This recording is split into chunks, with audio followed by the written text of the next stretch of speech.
مولاي صل وسلم دائما أبدا على حبيبك خير الخلق كلهم.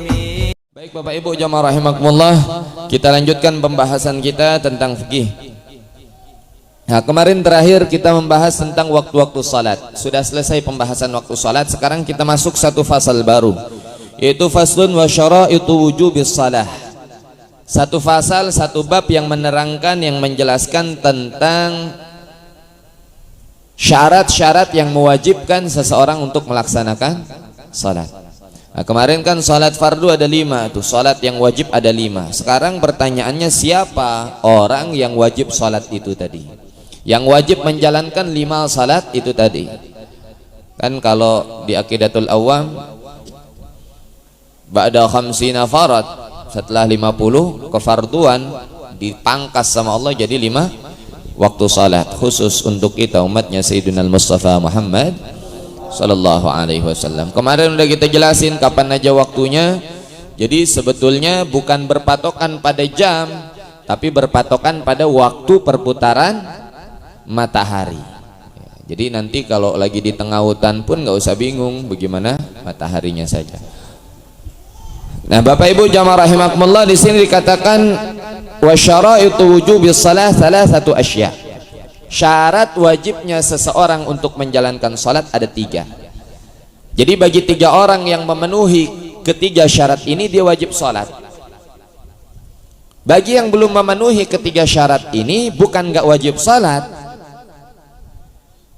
ada yang harus diajarkan dan ada yang menjadi uzur. Apa saja ketiga syarat ini? Yang pertama, al-Islam. Dikatakan yang pertama, al-Islam. Jadi orang yang wajib salat pertama dia harus Islam.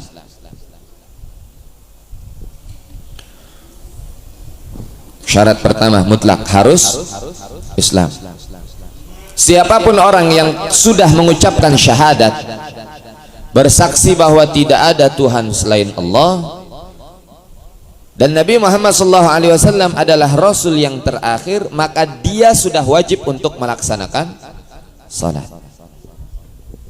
Jadi syarat mutlaknya Islam dulu pertama, syahadatnya dulu. Andaikan ada orang kafir salat tunggak-tungguk, misal ada orang kafir sholat tunggak-tungguk, apakah sah sholatnya? Ya enggak. Kenapa? Karena bukan Islam. Sama misal ada orang pinter cerdas, enggak kuliah, tapi kemudian ikut ujian, apa bisa lulus jadi sarjana? Kan enggak bisa. Ada orang bukan muslim, kafir, walaupun dia menjalankan salat, tapi salatnya tidak akan berguna apa-apa. Bukan salat namanya, tapi olahraga. Karena salat itu olahraga paling lengkap. Saya pernah terangin, ada Tibbul Ibadat, ada satu kitab namanya Tibbul Ibadat, obat yang ada dalam ibadah khususnya salat. Itu semuanya tuh olahraga. Makanya ada satu orang kafir masuk Islam karena ngelihat orang sholat. Katanya, saya nggak pernah ngelihat satu agama apapun yang ibadahnya merupakan olahraga. Makanya kayaknya aneh kalau ada orang Islam rajin sholat. Kalau ada orang Islam rajin sholat sakit tuh kayaknya aneh. Nggak ada sejarahnya. Yang ada sholat sehat. Begitu pula puasa, kan sumu tasihhu, puasa sehat. Salat juga begitu. Dari mulai angkat tangan, itu olahraga, angkat tangan, sampai bahkan yang paling kecil apa, jari kita. Asyhadu an la ilaha illallah. Disebutkan dalam kitab Hasyiah Baijuri ini, kenapa yang disunnahkan diangkat nih telunjuk asyhadu an la ilaha illallah, bukan jari yang lain.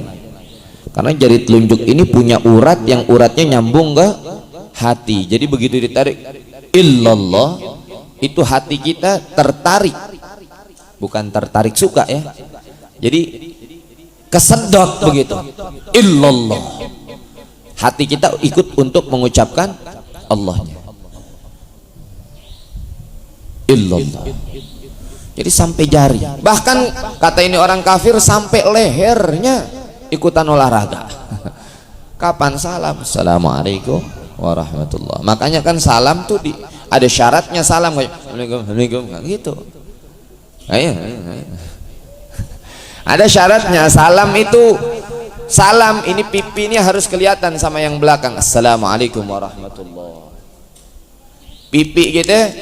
Kalau lagi salam ke kanan ya pipi sebelah kanan harus kelihatan. Enggak pelit. Ditanya lagi kenapa? Enggak kenapa-napa, males aja nengok. Kecuali kalau lagi salah bantal. Kenapa? Salah bantal. Oh maklum, nggak bisa nengok, nggak bisa begini dia.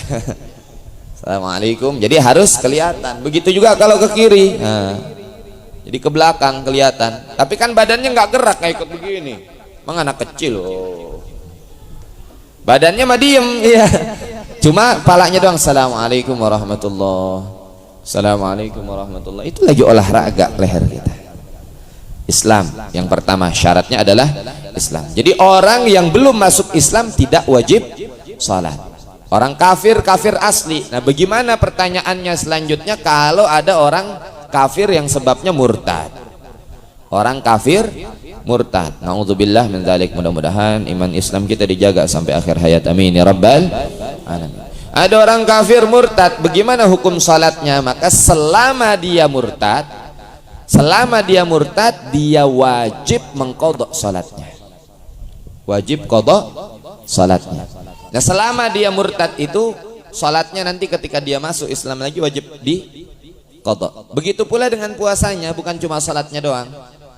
Nah, ini kenapa sebut merek ya, semua orang juga udah tahu. Semua orang juga sudah tahu, jadi sebut merek juga nggak ada masalah. Semua orang sudah tahu. Jadi andaikan dia dikasih hidayah, makanya doain mudah-mudahan dikasih hidayah lagi sama Allah Subhanahu wa taala. Nanti ketika dia masuk Islam lagi, salatnya wajib diqadha semuanya. Itu Islam yang pertama. Jadi kalau kafirnya kafir asli nggak wajib salat sama sekali.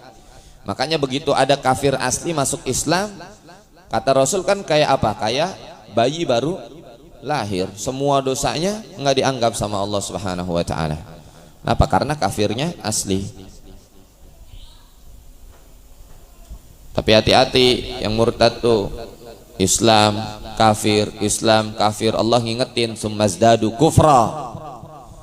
Nanti akhirnya yang terjadi adalah apa? Bertambah kekafirannya, nggak akan balik lagi kepada Islam. Nauzubillah min dzalik. Mudah-mudahan Allah selamatin iman Islam kita. Amin ya rabbal alamin. Yang selanjutnya yang kedua adalah wal bulugh, baligh. Apa itu baligh? Baligh itu masa di mana seseorang sudah terkena taklif. Taklif itu beban di dalam hukum-hukum syariat Islam. Masa di mana seseorang sudah terkena hukum Islam secara sendiri. Ketika dia melakukan kesalahan, maka dirinya itu yang wajib dihukum. Apa ciri-ciri baligh? Ciri-ciri baligh pertama, ada 3 ciri-ciri baligh. Pertama, sempurna umur 15 tahun laki dan perempuan. Ini dilihat dari bulan atau dari perhitungan qamariyah atau hijriyah. Dari bulannya bulan kelahiran hijriyah, bukan Masehi. Jadi sempurna 15 tahun. Atau yang kedua, mimpi yang menyebabkan keluar mani ataupun nggak sampai keluar mani. Intinya mimpi. Nah, kalau orang kita sering bilang mimpi basah, iya, karena mimpi terus diguyur. Santri lagi enak-enak mimpi dibangunin, mimpi basah. Jadi yang dimaksud mimpi basah tuh mimpi melakukan hubungan, baik inzal ataupun tidak, baik keluar mani ataupun tidak. Nah, paling cepat itu laki-laki ataupun perempuan bisa mimpi 9 tahun. Itu paling cepat. Tapi 9 tahunnya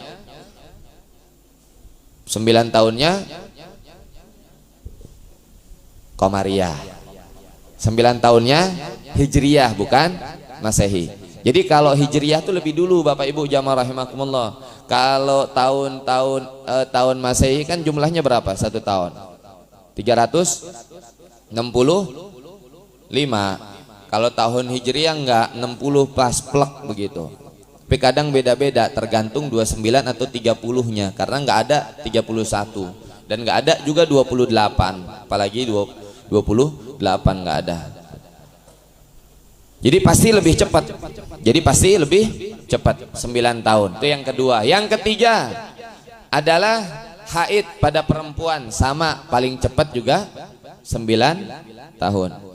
Jadi kalau belum 9 tahun keluar darah berarti bukan haid, pasti istihadah. Karena paling cepat 9 tahun. Nah, mana di antara yang salah 1-3 ini duluan, maka dia sudah balik.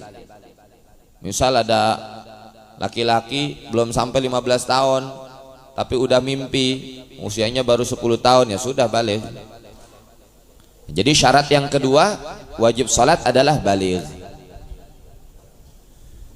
Tapi walaupun belum balik tadi bukan berarti dia nggak wajib sholat.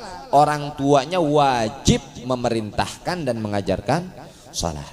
Nah, makanya 7 tahun kata Rasulullah SAW, 7 tahun disuruh, 7 tahun disuruh sholat. Kenapa? Karena 7 tahun itu masa di mana dia akan sampai kepada baligh.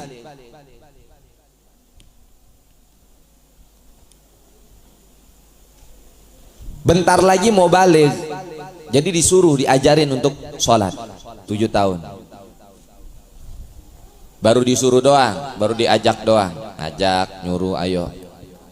7 tahun, kenapa? Karena belum baligh. Sekali lagi, jadi 7 tahun bukan berarti nggak wajib. 7 tahun sudah diajarkan sholat. Jangan kesian-kesian sama anak 7 tahun. Kalau udah waktunya subuh ya bangunin, ayo sholat. Nanti kesian-kesian sampai gede, kesian terus nggak dibangunin, banyak, ya kan? Kenapa? Karena dari kecil nggak dibiasakan. Aduh kasihan. Lebih kasihan mana? Rumahnya dibakar sama Rasul atau anaknya dibangunin? Kan Rasul ngancem. Ada orang nggak sholat, law harriqanna alaihim buyutahum binnar, kata Rasul. Siapa yang berani nggak sholat? Di hadisnya yang disebutkan sholat subuh jamaah. Tapi bukan cuma sholat subuh doang, semua sholat. Law harriqanna alaihim buyutahum binnar, kata Rasul. Aneh bakar rumahnya pakai neraka, pakai api. Mau dibakar, lebih takut mana? Lebih kasihan mana? Rumah kita dibakar, anak kita lagi tidur, otomatis kebakar bareng-bareng. Atau kita bangunin anak kita walaupun ngantuk-ngantuk, walaupun terkantuk-kantuk. Jadi 7 tahun diajak, 7 tahun diajak. Ya, nah, di Ciputat tuh ada jamaah, masya Allah, itu anaknya 4 tahun aja subuh diseret-seret, 4 tahun diajarin. Bukan cuma subuh, tahajudnya dibangunin. Jadi udah dari 4 tahun begitu.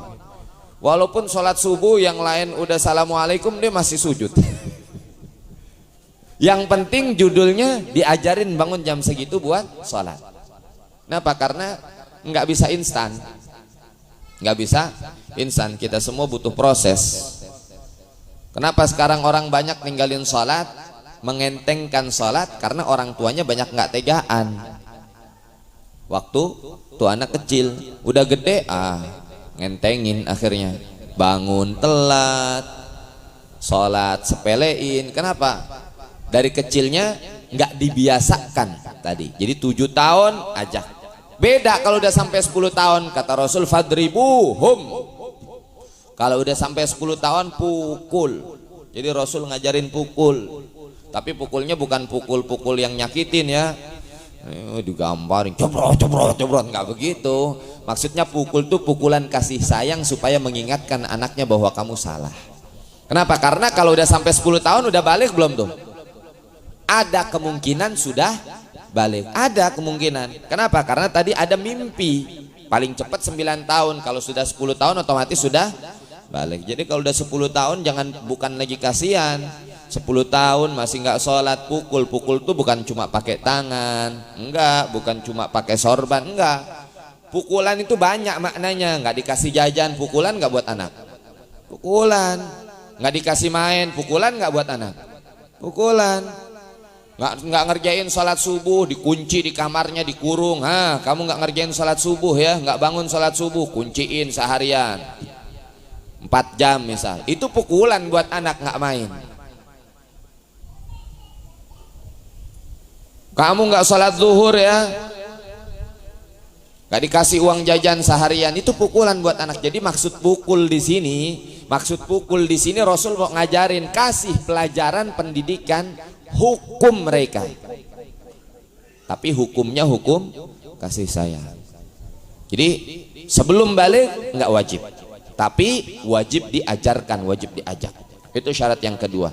Yang ketiga wal aqlu. Nah, ini yang paling penting adalah berakal.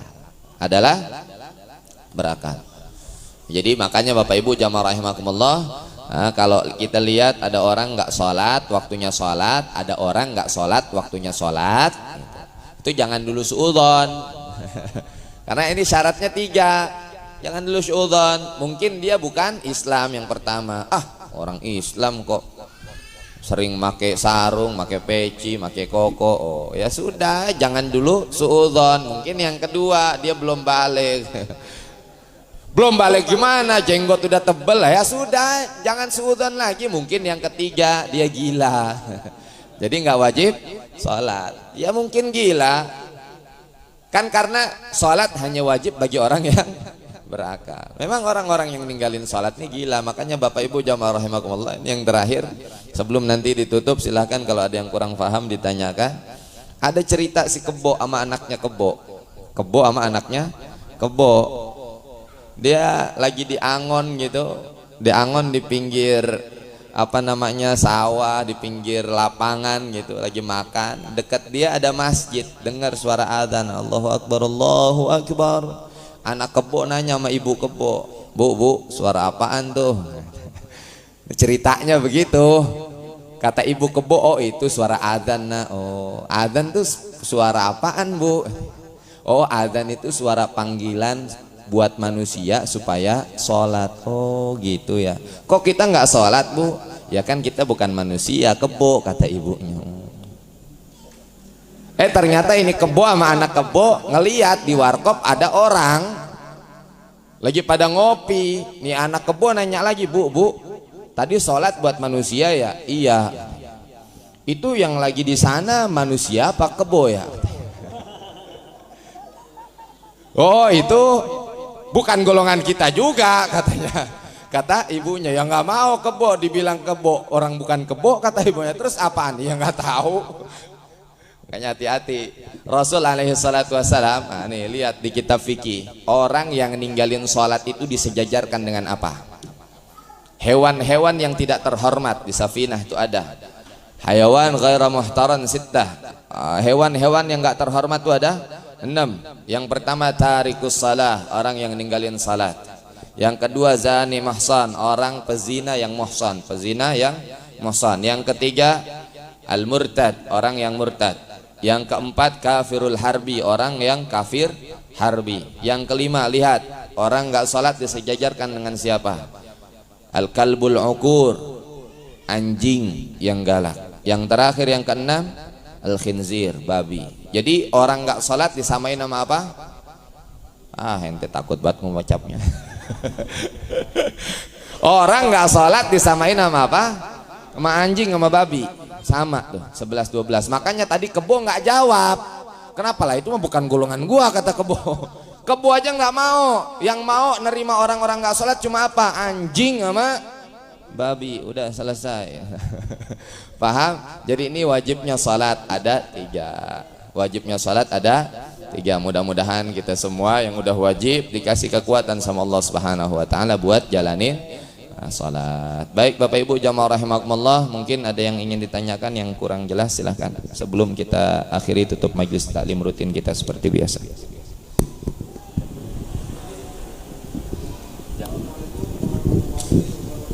Waalaikumsalam warahmatullahi wabarakatuh. Amin ya Allah, amin.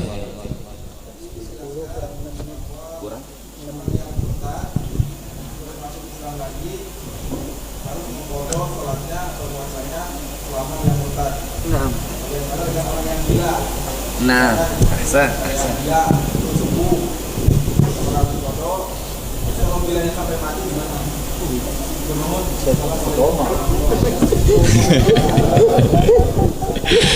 Waalaikumsalam warahmatullahi wabarakatuh. Baik, ini bagus ini pernyataannya, cermat.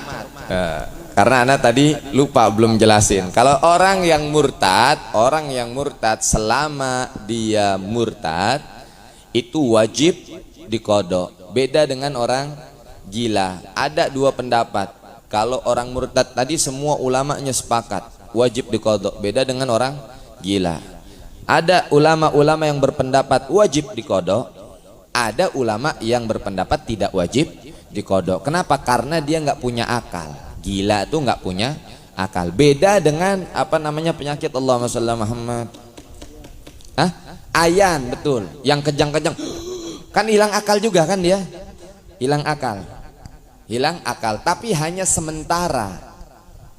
Nah, jadi kalau yang kayak tadi ditanyain tuh gila sampai meninggal itu nggak wajib dikodok. Gimana kalau gilanya sembuh? Tadi ada dua pendapat.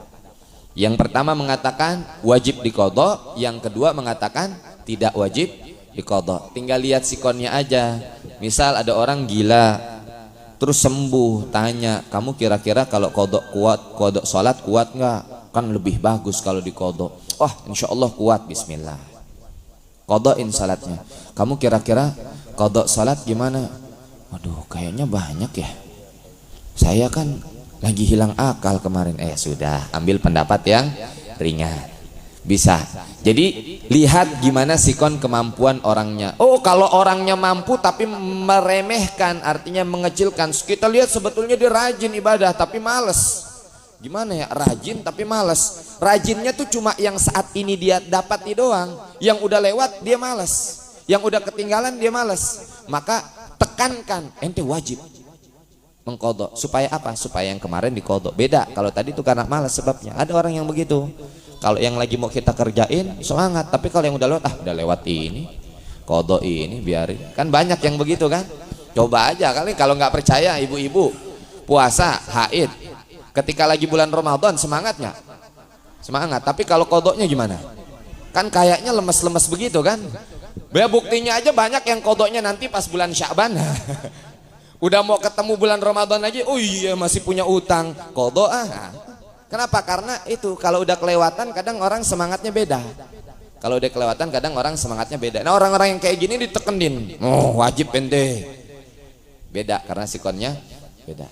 Jadi seperti itu kalau yang gila. Baik, mungkin ada yang lain sebelum kita akhiri.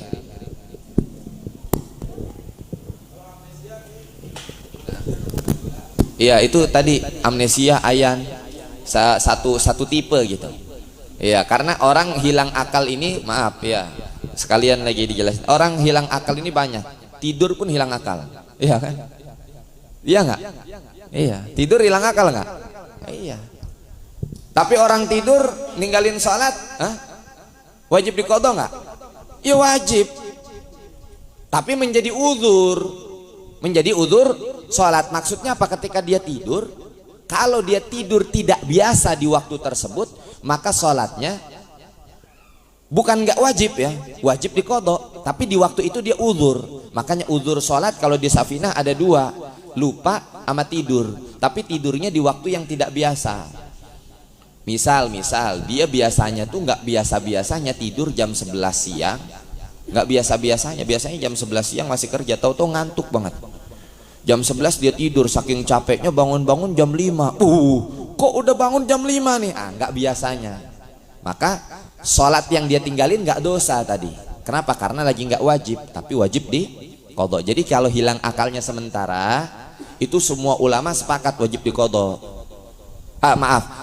Hilang akalnya sementara, ulama beda pendapat. Ada yang wajib, ada yang enggak. Tapi kalau selamanya itu sepakat, enggak wajib diqodho. Kalau hilang akalnya selamanya, udah selama-lamanya gila selamanya, tidur sampai mati misalnya. Lah iya tidur, ente tidur misal, lah kan tidur nggak ada yang tahu kita tidur, tahu-tahu bangun apa enggak kan nggak ada yang tahu. Orang tidur udah setengah mati. An-naumu nisful maut kata Rasul, tidur setengah mati, nggak ada yang tahu lah. Begitu kita tidur setengahnya diambil lagi kan mati udah kita. Ya Allah ya Rabb, mudah-mudahan kita mati kalau lagi tidur bawa iman Islam. Emangnya sebelum tidur kan baca doa, kalau kita baca segala macam, baca sholawat, baca apa segala macam supaya apa? Kalaupun meninggal bawa iman, bawa Islam. Jadi itu masalah tidur. Ya Allah, tidur aja dibahas dalam Islam apa? Tidur aja dibahas. Tadi tapi beda tadi tuh. Kalau yang tidur memang udah rutin, itu nggak jadi uzur. Tetap dosa dia. Dia rutin dia. Tidur dari jam berapa? Tidur dari jam 4 subuh atau tidur dari jam 3 subuh, bangun-bangun jam 8. Nah, itu udah dosa udah. Rutin memang setiap hari tidur jam 3, bangun jam 8, ninggalin subuhnya udah. Ini nggak masuk uzur, dosa dan tetap wajib diqadha. Jadi begitu. Mungkin ada yang lain sebelum kita akhiri, kita tutup. Baik, Bapak Ibu jamaah rahimakumullah, mudah-mudahan insyaallah semuanya dikasih pemahaman, kita semua bisa jalanin ilmu-ilmu yang kita dapat dalam kehidupan kita sehari-hari. Amin ya rabbal alamin. Maulaya salli wa